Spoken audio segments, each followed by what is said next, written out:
بسم الله الرحمن الرحيم الحمد لله رب العالمين والصلاة والسلام على سيد المرسلين وعلى آله وأصحابه الطاهرين ما دام ما في السماوات والأرضين رب اشرح لي صدري ويسر لي أمري واحلل عقدة من لساني يفقهوا قولي اللهم علمنا ما ينفعنا وانفعنا بما علمتنا وزدنا علما اللهم إنا نسألك علما ينفعنا ويرفعنا اللهم إنا نسألك علما نافعا ورزقا واسعا وعملا متقبلا وشفاء من كل داء نوينا التعلم والتعليم والتذكر والتذكير والإفادة والاستفادة والحث على التمسك بكتاب الله وسنة رسوله صلى الله عليه وآله وصحبه وسلم وبعد السلام عليكم ورحمة الله تعالى وبركاته. Alhamdulillah, by the grace and mercy of Allah subhanahu wa ta'ala, we have covered some ground. In terms of my paging, we have covered 50 pages of the book. Last week, we looked at a very important discussion relating to khiyar. Khiyar refers to an option. As long as the buyer and seller find themselves within the contractual sitting, both have the right, both reserve the right to either cancel or to ratify the contract. That is in as far as the contractual sitting is concerned. Furthermore, both the buyer and the seller have a right to stipulate a cooling off period. That cooling off period, technically speaking, in terms of the Shafi'i school of thought, has a ceiling of 3 days. I sell you the phone, you buy the phone from me, but you stipulate a cooling off period for 3 days. Within that 3-day period, you can either decide to keep the phone, or alternatively, you could return the phone to me, no questions asked, because you had stipulated a cooling off period. We had looked at the Consumer Protection Act in terms of how it relates to the cooling off period. And in South Africa, you have a 7-day cooling off period that is permitted for you. It is completely permissible in terms of perhaps not our school of thought, but in terms of the Hanbali school of thought. There's no problems in that particular regard. And Allah subhanahu wa ta'ala knows best. If you need to open the door, you can go ahead, right? So the next issue, what we're looking at today, bi'idhnillah subhanahu wa ta'ala, having discussed the cooling off period, we had also looked at a very important phenomenon last week, and that is shartul bara'ah min al-uyub. A person sells something, and in terms of South African law, it is referred to as voetstoets. In other words, as is. Is that valid? It is valid in terms of the Hanafi school of thought, but in terms of the Shafi'i school of thought, it is not allowed, and Allah subhanahu wa ta'ala knows best. Our preference in this particular regard would be to go with the Shafi'i school of thought. That is based on a number of reasons. The primary reason would be man ghashana falaysa minna. One should not employ the voetstoets mechanism as a means of not declaring latent false within the commodity. So a person knows that the car is faulty, the motor box is faulty, the gearbox is faulty, and so forth, and all he says is, I'm selling it to you as is. That is not supported by the Shafi'i madhab, and Allah subhanahu wa ta'ala knows best. The next issue we're going to be speaking, which relates sort of to selling as is this phenomenon of takhdi'. Takhdi' really refers to deceiving another. And already we mentioned the narration, and I reiterated over here, Allah subhanahu wa ta'ala, the Prophet sallallahu alayhi wa alihi wa sallam says, man ghashana falaysa minna. A person who seeks to deceive us is not from amongst us. So at-takhdi'u fil bay' huwa arduhu ala ghayri ma huwa alayhi fil haqiqati wa fi waqi' al-amri. Deceiving another in relation to the commodity, in relation to the mabi', in relation to the commodity. What does takhdi' mean? أرضه على غير ما هو عليه في الحقيقة وفي واقع الأمر. It is to present a given commodity in a manner that is deceiving. The narration in this particular regard, I've quoted the narration now a moment ago. There's a story, there's a sababul wurud, there's a context to that particular story. The Prophet ﷺ is walking through the marketplace, and here's a person selling foodstuff. The foodstuff, currently even today, if you go to a traditional Arab souk, an Arab market, you'd find that the foodstuff, they basically packed up in heaps. So a person would have different types of cereal, barley, whatever the case may be, rice, dates is packed up in stacks and sometimes in hessian bags and so forth. The Prophet ﷺ is walking through the Medina marketplace, and a person is selling some form of cereal.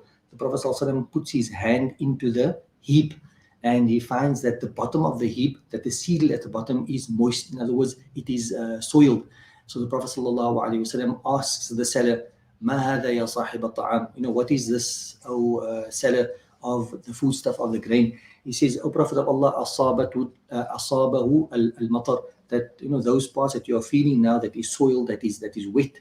The rain had actually afflicted that. The Prophet ﷺ then says to him, because look, you selling it, but you put in the best on top and you put in the rotten ones at the bottom. So the unsuspecting buyer, what does the buyer do? The buyer receives the goods thinking that all looks like that, but you're actually deceiving the person. And it is there where the Prophet ﷺ says, "Man ghashana falaysa minna," the person who deceives us are not from amongst us. So the word takhdi here in terms of deceiving is when you present a commodity in a way that is beguiling, in a way that is deceiving. That particular phenomenon is referred to as takhdi'. I'm just thinking today, and perhaps it is of some relevance. Generally, in terms of our classes, we like to stick to the text. I want to perhaps use the opportunity to go on what could possibly construed as a justified tangent in this particular regard.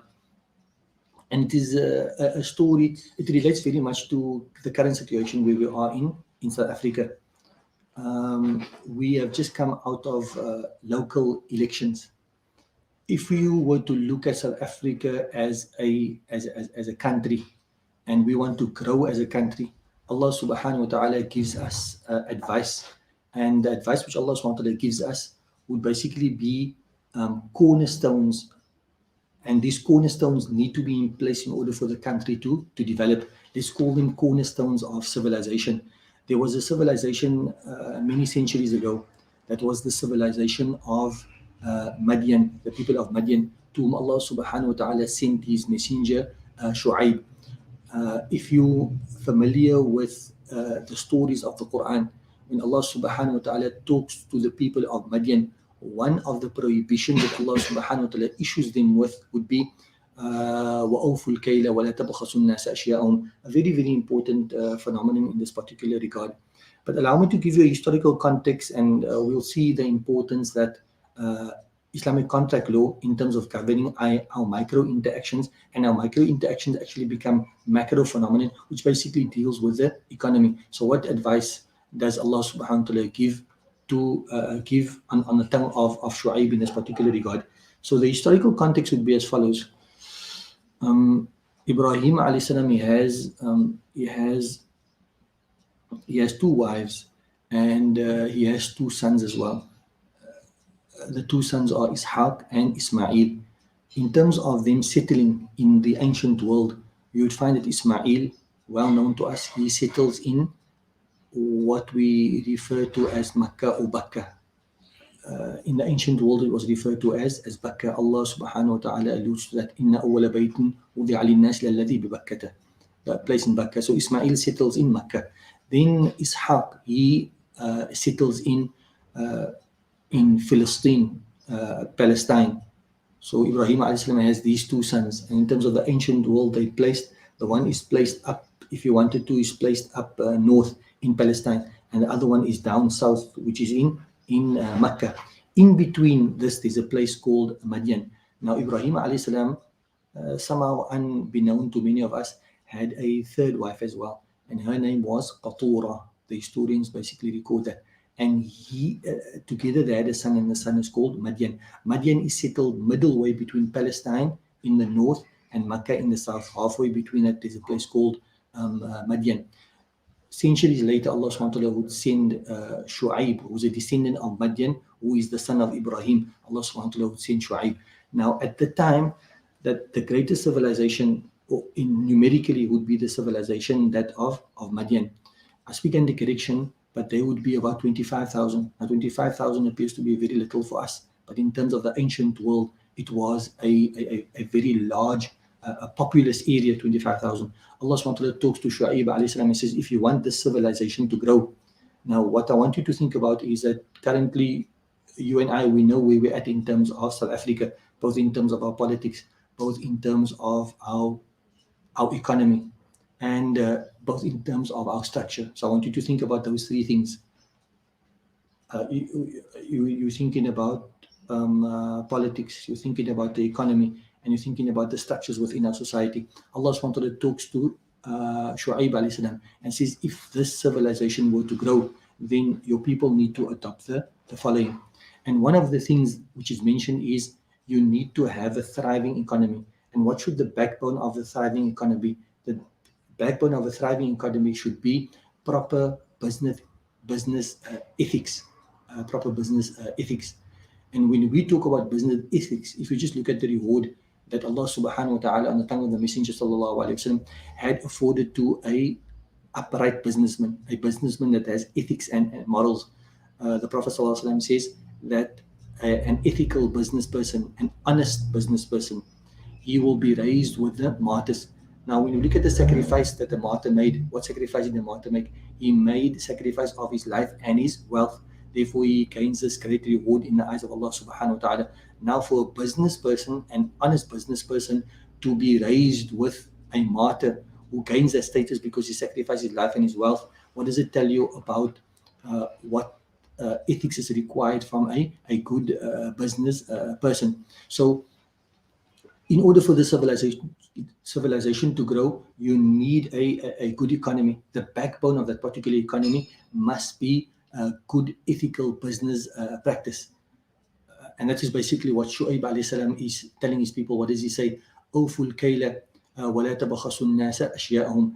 That he's talking to both parties, not only the buyer and the seller. He's talking to both buyer and seller. So what does he say to them? Awful kayla. And here this is directed at the seller. When you're selling something, and this is the contribution that you and I as Muslims have to make to the economy as a whole, in terms of our individual dealings. How do we deal? Awful kayla. When you're selling something and then you give in full measure, you don't give in half measure, you don't tip the scales in a way that disadvantages the buyer. So that's the one ethic in that particular regard. Then Allah subhanahu wa ta'ala turns around and he addresses he addresses the seller first, and then he addresses the buyer. When Allah subhanahu wa ta'ala talks to the buyer, what does Allah subhanahu wa ta'ala say to him? وَلَا تَبَخَسُوا النَّاسَ أَشْيَاءَهُم. That what you would have is, you have, I'm the buyer, you have a goods.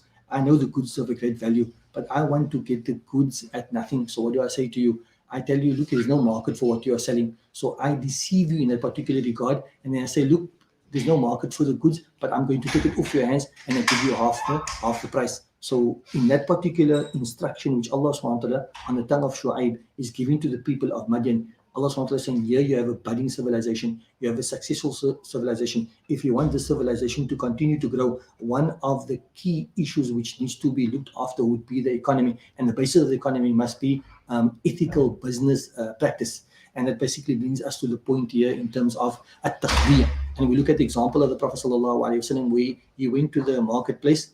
And what happened in terms of going to the marketplace, that he deceived, the Prophet saw somebody deceiving another. The Prophet was saying, look, Medina is a society.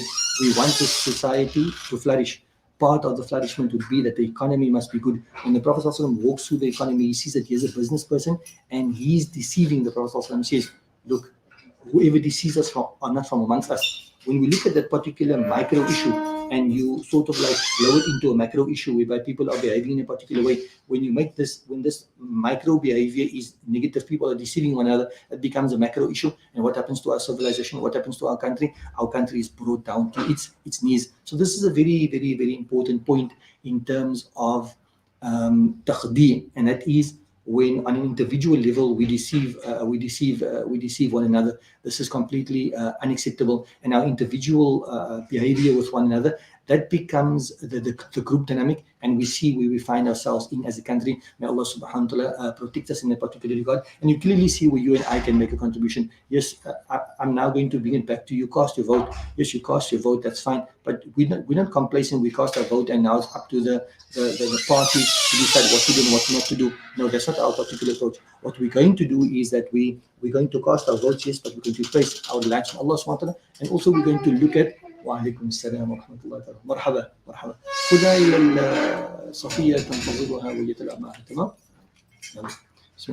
So we're not going to cast our vote and we're going to leave it to the local councillor. Yes, we're going to employ the means certainly, and we're going to keep the local councillor, we're going to hold him to task and so forth, but also individually, we're going to be proactive in terms of our contribution towards the group dynamic, which is basically our country. So clearly we see here, and I think it's just to take you through that sort of like, through that thought processes that we outlined over here.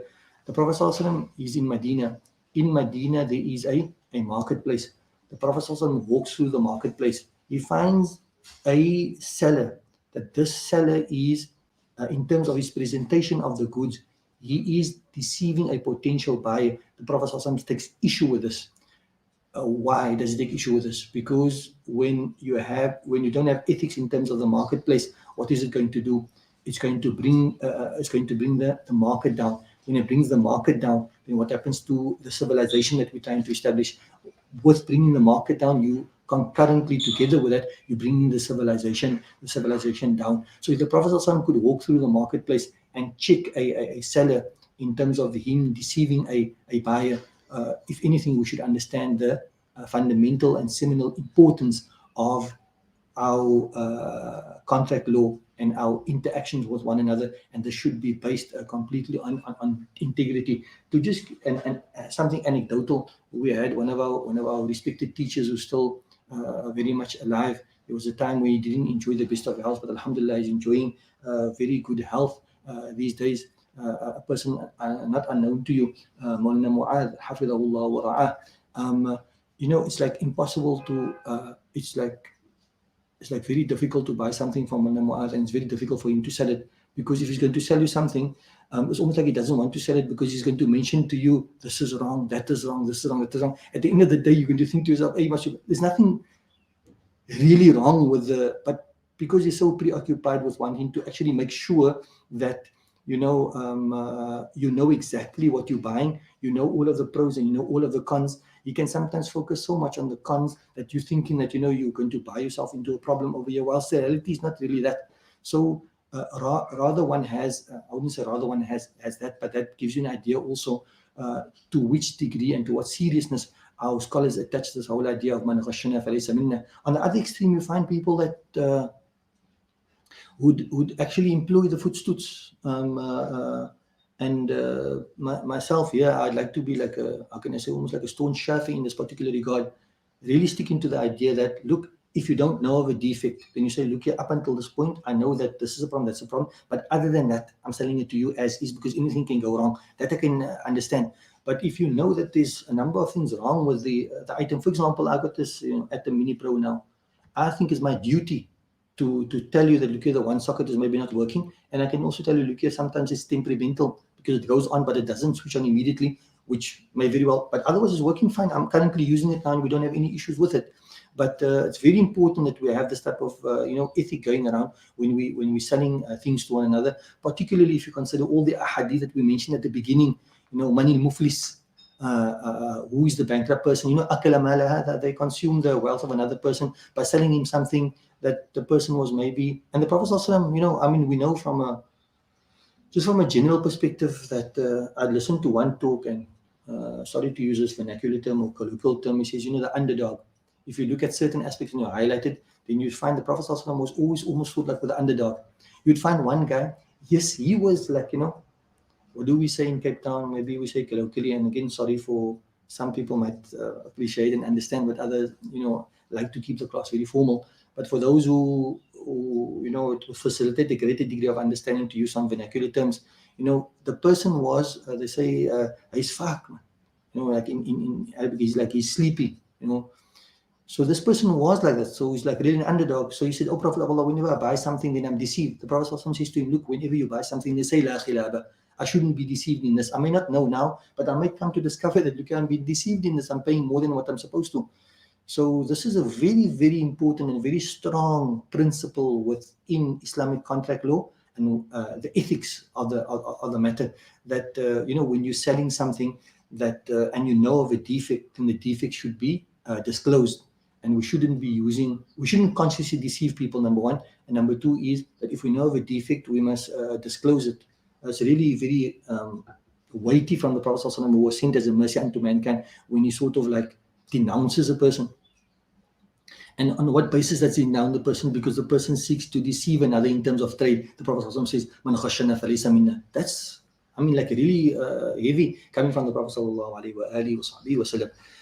So now, ومن الأمثلة القديمة لتخديع التصرية للتخديع التصرية. So what happens is you have certain classical examples, and I think the classical examples, though may not relevant to us in today's time, it does help us to understand certain prohibitions. The Prophet ﷺ prohibited this phenomenon of tasriyah. What is tasriyah? Tasriyah is أن يترك البائع حلب الحيوان أياما ليغر المشتري بكثرة اللبن. Here we have a classical example, and I think it does help us to understand this particular phenomenon. You selling a she camel, or you're selling a cow. We can use the example of a cow. The person is purchasing the cow from you. Now, those of us who are a little bit familiar, I think Mln Irshad would be more than familiar with this particular phenomenon. When you're buying cattle, you could be purchasing cattle for a number of reasons. I can, like, as I'm thinking now, as we're talking, I can think of three examples, three reasons. The one is you're basically purchasing for example, you're purchasing a stud. I hope I'm using the right term, but it's basically just for you want the stud to impregnate your cows, and because it's a good quality stud or bull, then you will ensure that the lineage is a solid lineage. So that could be one reason why you're purchasing a stud. The other reason could be that you're purchasing it for slaughtering purposes. In other words, I don't know what the term would be, but basically for its meat. The other, you're purchasing a cow now, not for the meat. You don't want to slaughter the cow, but you're purchasing the cow because the cow produces milk. So then you have different types of cows that produce different types of milk. You might be familiar with, you go now and you find a 2 liters, like maybe 28 rands, but then you find another 2 liters, same thing, it's basically 55 rands. And then you look at the differences between, this is called labeled Ayrshire milk. So Ayrshire is a type of cow that produces certain milk. So now I'm in the market, I'm going to buy an Ayrshire cow. Now what happens is, how much liters of milk does the cow produce? This takes us to another masala that I read, and it's very important to understand. And I'm hoping that through this, sort of sharing these, what might appear to be anecdotal things, it's very principled things really in terms of our Sharia. I want to talk about you buying a cow, and you're buying a cow because the cow produces milk.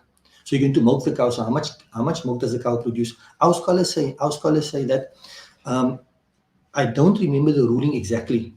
You see, if you're going to milk the cow and you're going to basically take everything what is contained within the udders, that is either reprehensible or impermissible. In other words, you're milking the cow dry. That's what it's like a saying that we have, to milk the cow dry. Literally milking the cow dry is considered by us to be something either reprehensible or impermissible. Why? Because that cow has a calf. And whilst you must drink of the milk, you must leave some of the milk for the calf as well. Our scholars say, even in terms of honey, when you have a beehive and so forth, then the bees, some of that honey is for their own purposes. So when you take out the honey from the beehive, yes, you can, but you shouldn't take everything out, that nothing is left for the bees. These are important. It's not that like one of our scholars say that that sounds like the in thing to do, man. We don't do things because it's the in thing to do. We do things because this is the beauty of our Sharia, in terms of whether it's recycling, with this, in terms of taking care of animals like this and so forth. That's a tangent point. The point we want to come to is that I'm buying a cow from you, and the reason why I'm buying the cow is because the cow produces milk. But now what happens is, you're selling the cow to me, but you deceive me. What happens is, you don't milk the cow for a few days. So what's happening now is, the udders are filling with milk. Now when you come and you do like a demonstration to me, how much cow, then the cow produces like 10 liters of milk. But the only reason why it's producing 10 liters is because you haven't milked the cow for a few days. So I'm saying, subhanAllah, this is really a good buy, and I pay you. Only to discover later that no, on the first few, it goes from 7, then it goes down to 6, and then it goes down to 5, and it's giving me an average of 4 liters a day. And that's basically what it gives me. If you deceive me in a particular way, then I reserve the right to return the animal to you. And Allah SWT knows best. So the example helps us understand that if consciously the seller deceives the buyer, and the buyer later on discovers that he was deceived, then he has every right to return the commodity. I sell you something in today's time, for example, and I say, look, so original. Oh, actually, I just keep quiet. and the assumption is that what you're selling me is original if I look at the price, if I look at the box and everything else, and then you discover that the item is actually not original. Do you have a right to return it to me? Absolutely. And that's what you did is considered to be impermissible. It's haram. So that's the one example. The other example would be that a person is buying a slave girl. So again, not perhaps to some, not the most palatable example if you want to use, but I'm purchasing a slave girl. So what happens is the slave girl went for a manicure, pedicure, and whatever else you have in that particular line. So what happens is now when I'm at the slave market, I'm thinking, subhanAllah, this is like a really good deal. Only to discover that, after the manicure, pedicure, and whatever else has sort of like waned and worn off. And I realized actually what I was purchasing, I can take issue with the slave master because you've deceived me in that particular regard. What does we do, Sha'ar al-Abdi? Also, I purchase a slave. I'm wanting to purchase a slave because I need somebody to assist me in terms of menial tasks. So I need somebody with strength. And so I'm looking at the slave with pitch black hair, which resembles youth, but only to discover that they've basically used black dye to dye the slave's hair, and I've been deceived. That is the reason for me to return the item. It's really, in terms of our individual actions, inshallah, that, in terms of Islamic contract, with the micro dealings that we have with one another, inshallah, despite what's happening, everybody does it. That's a convenient excuse for us. No, but everybody does it.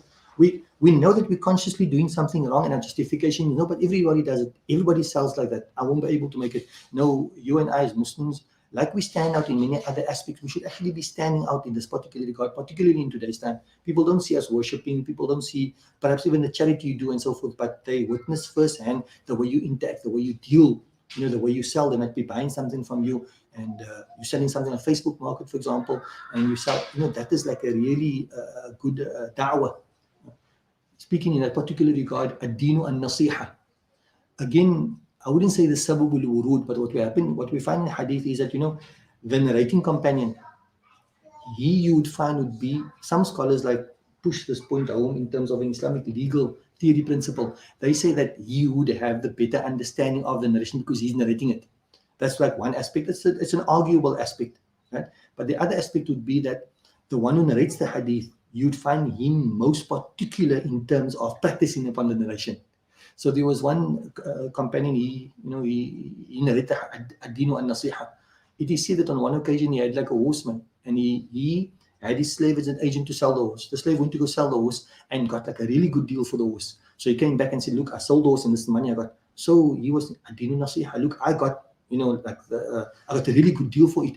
But I'm putting myself in the buyer's shoes. Did he get a real good deal? And he said, no, man, this is not really balanced out. And then it happened like once, twice, or thrice, on second thought, on third thought, until the seller was happy that I got a reasonable price for my horse. Reasonable in what sense? That, the buyer must be happy and the seller must be happy. So that is lost. That nus. Ek gun dit vir jou. In Cape Town, we used to have that.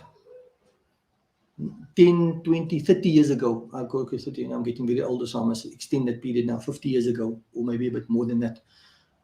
It's very common, very common. If you ask your father, you ask your parents, for example, they used to work for somebody. The boss got a new car. The boss wanted to give their old car to the employee, but didn't want to give it because that's a problem, it's just giving something. So they ask a nominal price. Give me 2,500 Rand for that car, I'll give it to you. Because I got. Now it's like that idea. I'm not saying you must give your car away. I'm saying that, mashallah, you got this. And but we must make a buck of every last thing and the most money that we can possibly make. That type of outlook, man, that pure materialistic outlook, man, it's something that must be balanced out with what our Sharia has to offer, man. Look here, our Sharia is going to tell you at the same time, there's a book I was reading, they say, I cracked this one already, so if you don't laugh, I don't mind also. The thing was that they say prophets aren't everything, they're the only thing. Prophets aren't everything, they're the only thing.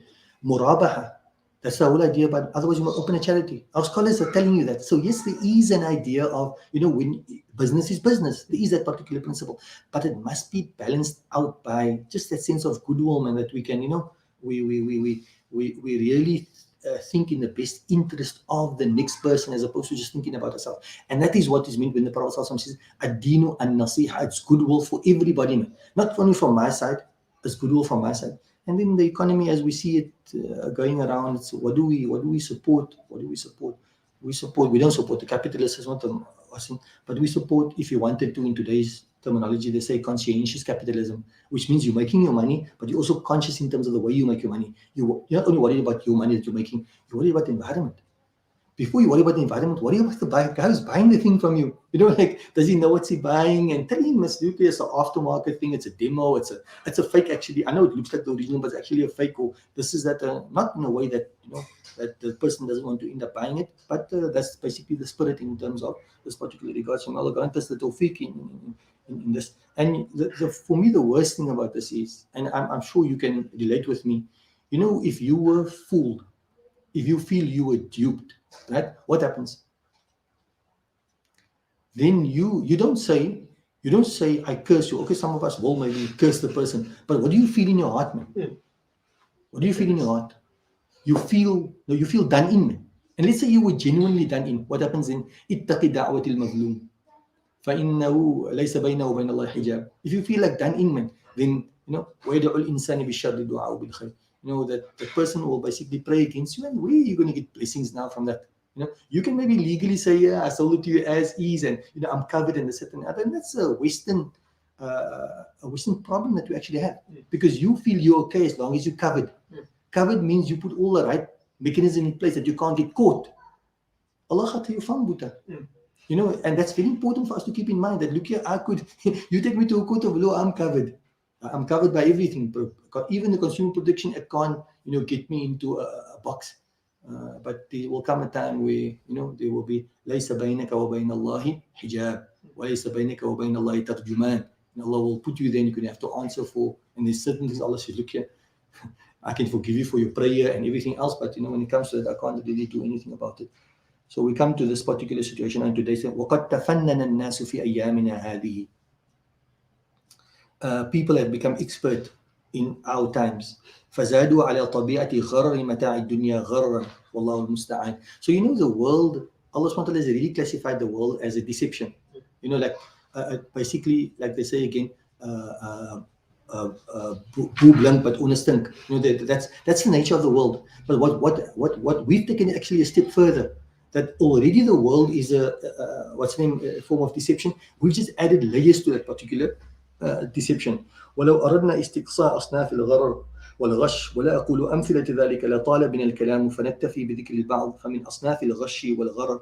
So if we wanted to mention, I'm not talking about examples, but just the types of deception that people get into, you'd be amazed. And everything within the guise of law. For example, if you add like a certain harmful ingredient into a product, the law says you don't have to mention it. Why? Because it's so little, but it's still in there.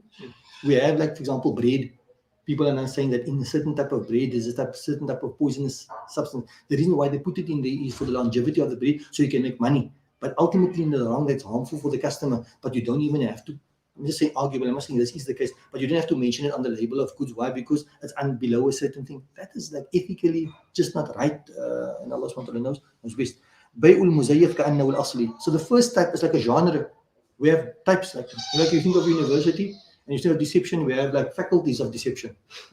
So the first faculty of deception is that selling a muzayyaf, selling a fake item as original. It's not permissible. It's not right. If the item is original, it's original. You sell it like that. If it's fake, it's it's fake. والله سبحانه وتعالى أعلم. والخيانة في ذكر المكونات صفاتها وأقدارها. And then also being treacherous in terms of mentioning the مكونات, mentioning the ingredients when it comes to a given item. والتخبيب بالتسمية الموهمة لشيء والحقيقة شيء آخر. When you give something a particular name, this is like unique. And yes, I'm wrong. For example, I thought it was Nike, but it was bike. It was written in exactly the same way. So I didn't look properly. But why did you write it like that? It's like consciously written, to get the unassuming buyer to like look at it in that particular way. So والتخبيء بالتسمية الموهمة لشيء والحقيقة شيء آخر. One of the weirdest thing I came about was you can buy you a chicken pie, you can buy you a steak pie. right? So pepper steak. So if you like pepper steak, but steak is more expensive than chicken. But now what happened is they give you a pepper steak flavored pie, which is actually chicken that they give you the masala from the steak and they put it in there. It's, it's so we live, and this from another perspective, I'm saying nothing wrong with it. The guy, he wrote it out like that, but look at the level of what we're operating on. That now you must check the label now properly. You must check whether it is first pepper steak. You just pick the pepper steak, but now you must read properly. Pepper steak, is it pepper steak for real, or is it pepper steak flavored? And like that type of thing. So Allah al-Musta'an. والإصلاح المؤقت حتى يتم البيع إلى غير ما هنالك والله سبحانه وتعالى أعلم. Now, and then what you have also is what happens is this is like a sort of like a unique thing. They say they don't make things like they used to. It's not a joke. We had in our class when I was teaching Umda to Salik many moons ago, one of the brothers who helped us with, in terms of editing the book and also very valuable suggestion that you give was a very dear friend, Darwish Muhammad helped us. So before Darwish came to Darul Naim, he was a engineer student. He's actually a qualified engineer, right? So in basically what you as in engineering, basically you can engineer something to last for a particular amount of time. The old Toyotas that they used to have, that those things were engineered, manufactured to last your lifetime. That's why they last your lifetime. But newer goods with engine plans, everything, it's only designed to last for 7 years. Because after 7 years, everything is going to just very quickly start disintegrating, because by design, it was designed like that. Now, when somebody fixes up something, so you want to buy a car, the guy fixes it up, but he knows that this is a quick fix, man. It's going to last for 4 months. But afterwards, everything is going to, then the problem is going to start showing. All I said, okay, I sold you the car, it wasn't good. So that type of deception is something which our Sharia frowns upon. Planned obsolescence. Planned obsolescence, like where they design a product to have a certain lifespan and then die. No. Look, I mean, if it comes to reality where people, like, that just becomes the reality of the day, then that becomes like the default of the economy, then one can understand. But still, it's just a shift in a particular direction. So some of these things we can almost like understand to a certain degree, but it doesn't prevent us from lamenting, the type of economy that we actually subsist in. And we as Muslims, we always say it, we do things differently, but when it comes to buying and selling, rather I don't sell the item to you, but it's not going to be at the cost of my ethics and my principles, in terms of buying and selling. Allahu Alam. I think we can do the last one, bi'idhnillah subhanahu wa ta'ala. Or I'm thinking, I think we should stop here, Habibi. You know why? Because khiyarul ayib comes here, and then huduthu aybin jadidin, which we need to really unpack, and then shartu rad, the rules of returning the particular item. And the other thing is we're on to about 58 minutes now, and then Maghrib is in about 10 minutes. So, and it's Friday also, inshallah, so we'll conclude on that particular note. Barakallahu fikum jami'an. And if there are no questions, bi'idhnillah subhanahu wa ta'ala, we will conclude now. Jazakumullahu khairan wa assalamu alaikum wa rahmatullahi ta'ala wa barakatuh.